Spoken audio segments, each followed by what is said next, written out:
Hello and welcome back to the lecture on applied econometrics. We are in module 2 and we have been talking about the regression equation, and we are trying to explain different terms associated with the regression equation and regression table. So one term you will often come across is degrees of freedom, and you will see degrees of freedom when you are explaining F distribution, when you are talking about F test, you are talking about T distribution, you are talking about chi-square distribution. In so many places the concept of degrees of freedom is very important, and of course when you are explaining a regression equation you need to understand what is degrees of freedom.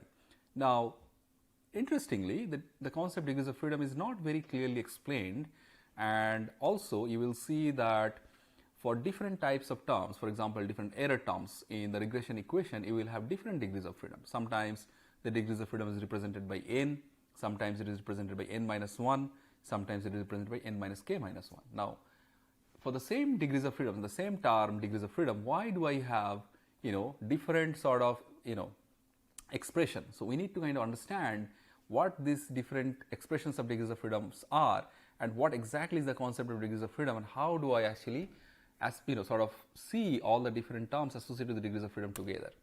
So let's begin with that.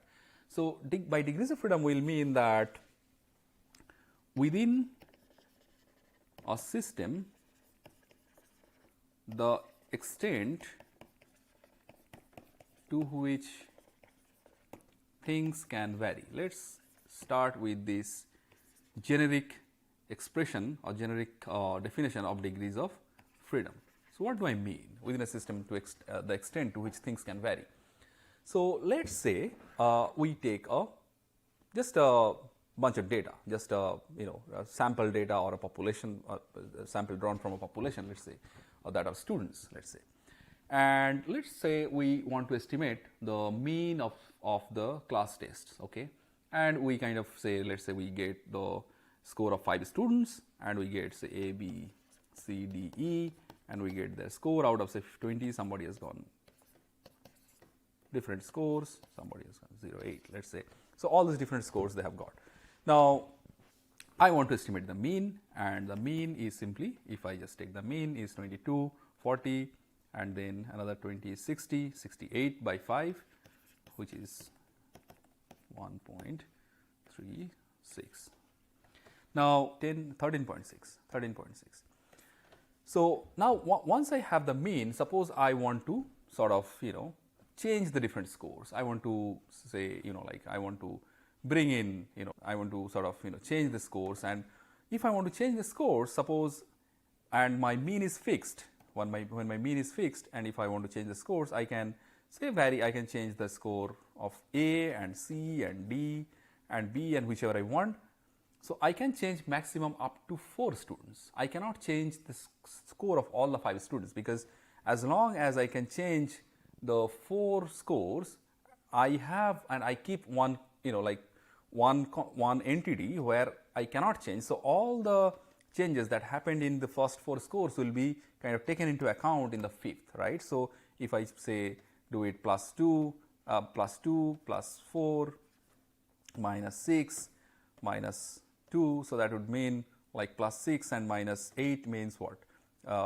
Minus of, so net would be minus of 2, and then I will add here plus 2, and this will adjust. So essentially the mean will remain same by keeping this one observation constant. So it can be any observation, it can be A, B, C, D, E. So the whole idea is that I have to keep one observation constant. So that is why in this case, if I have say n observation, my degrees of freedom is going to be n minus 1, because I have to keep one observation constant. Now it is true for not just mean. If you want to estimate variance in the same way, you can actually see that your degrees of freedom is going to be n minus 1. So just reflect back to the generic idea, within the system the extent of which the things can vary. So I can vary n minus 1 things, not all n things, as long as I am only concerned about the properties of the distribution, so mean, variance, and so on and so forth. So this is how I will understand this is my first understanding about the degrees of freedom. Now let's say we will try to understand degrees of, let's say I will give a score number, so this is my case 1.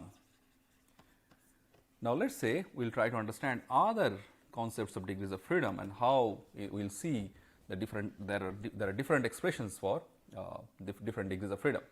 So now let's say in the previous example, we had only just observations n. Now, suppose I have, apart from n, I have k. I have k means I have also the variables included, right? Now, when I'll try to understand degrees of freedom with respect to both n and k, how do I do that? Let's again go back to our basic simple linear regression. Okay, so let's say I have only, let's say I have y and x and I have only one data point, just one data point.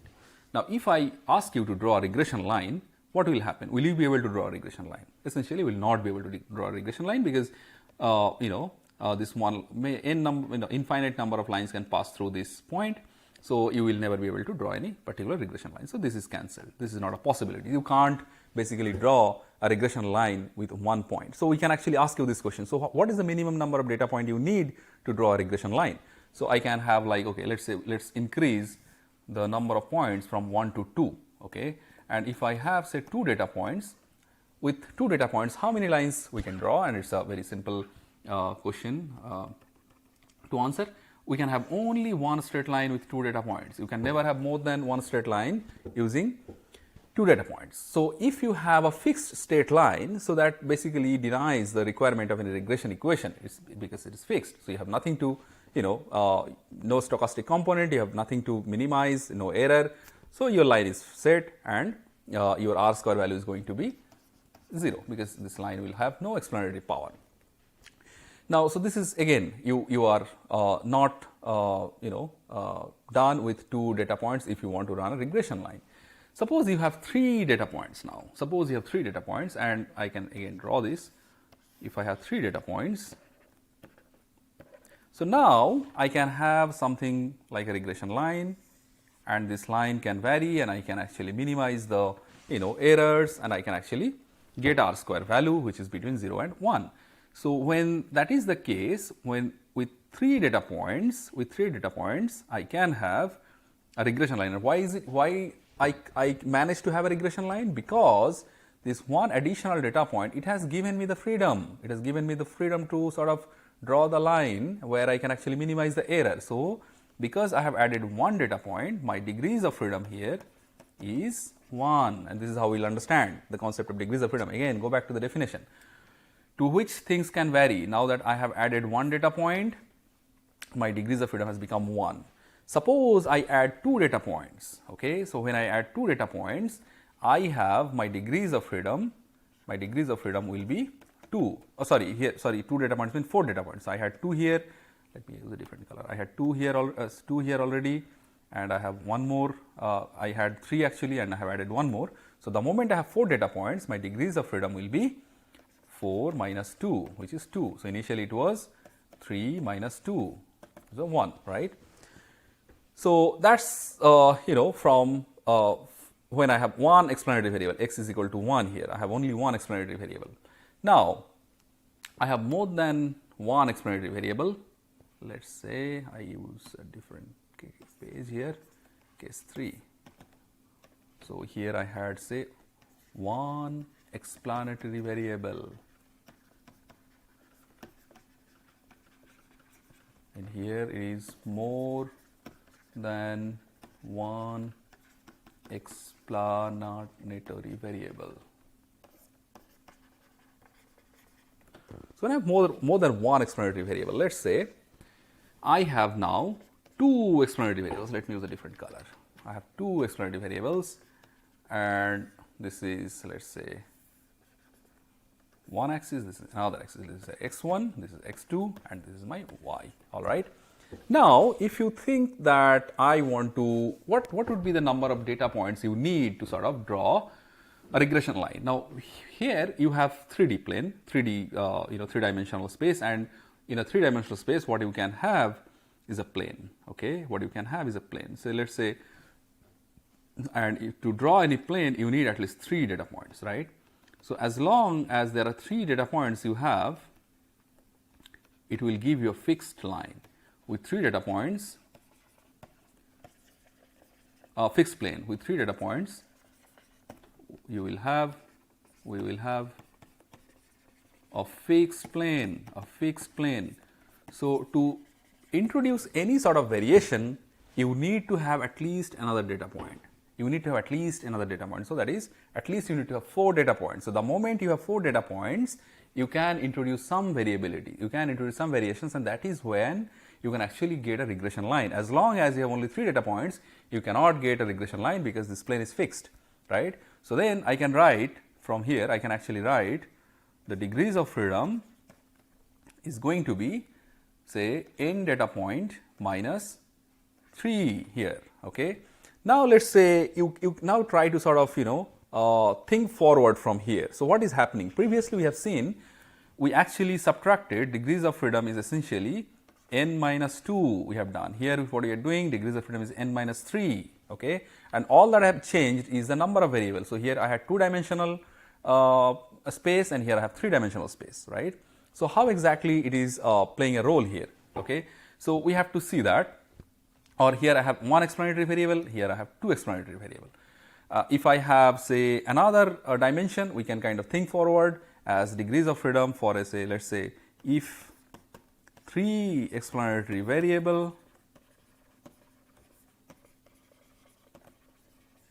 degrees of freedom is going to be n minus 4, and it is you can actually try to sort of like to conceptualize, I will not say visualize, and that is because you have another plane, and you have like you need at least 4 data points to have the first to construct one plane, and and then you need to have at least 5 data points to get some sort of freedom to get a regression line. So essentially, if you actually see these cases, all the cases here, so initially I had n minus 1 when I had only n observations. Here I have n minus 2 when I have 1 explanatory variable, or we can write n minus 1 minus 1. So this is the one constant that has come for x and one constant that has come for the this constant for the number of observations, right. And here I have, say, n minus 2 for 2 explanatory variable minus 1, right, n minus 2 minus 1. So n minus 2 minus 1. So essentially what I am sort of the generic formula that I am going to get is n minus k minus 1, okay. So the moment I introduce number of different variables or explanatory variables, I have this k term, included in my degrees of freedom. So essentially, with the increase of number of variables, explanatory variables, my degrees of freedom is decreasing, right. So that's how we'll understand the concept of degrees of freedom when I have more than 1 explanatory variable, or when I have explanatory variables, all right. Great. So now let's say when you are DOF, degrees of freedom for a model. So when I'm creating a model, what happens? When I'm creating a model, so I have, say, some data. So again, let's go back to the first example where I have all the student data of their scores, and I try to understand the variability of the scores with respect to different explanatory variables. Now, when I include these different explanatory variables, and I'm talking about the model, what I'm doing is I'm actually including more and more dimensions which will help me to explain the variability in that data. Try to understand the difference very carefully. Here what I am trying to do is I am trying to get the degrees of freedom for the model, and the moment, say, I include let's say my x1, let's say your marks in basic math, and my y variable here is the, say, class test score in econometrics,